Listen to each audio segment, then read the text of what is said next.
Terrified Life, a collection of short, scary stories, written by Elias Blackwood, narrated by Kimberly Miller. My inheritance had some odd rules. My grandpa was an odd guy. He was clearly wealthy, but no one was ever sure how. He lived frugally in a small house on 1/4 of an acre with a sensible car and nothing too fancy in the house. If you'd driven past, you would have assumed some old-timer on a pension was just moldering away his golden years there, and you would have been right in some ways. Where he showed his wealth was in his generosity. Grandpa liked to give. He gave the best Christmas presents, had the best candy for Halloween, donated to charities, and liked to see people happy. If you asked him how he could afford to be so generous, however, he would always just wink and say he had his way.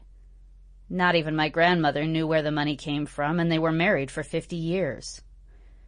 So, when he died, we all wondered who would inherit his mysterious fortune. My cousins had loved Grandpa. Grandkids always do. But the two of us had always been close. My old man hadn't even waited till I was born to go grab some milk and cigarettes, and Grandma and Grandpa had helped my mom raise me so she could go to work.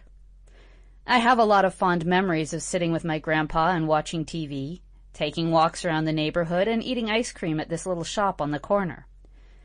He would always tell me to appreciate the little things, because the smallest thing could be the one that changes my life the most.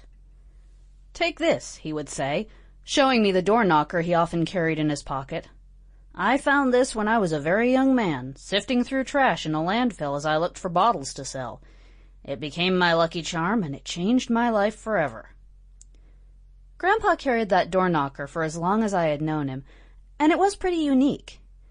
It was a brass hand holding an apple, and it was all meticulously crafted in exhausting detail. The fingers had individual nails.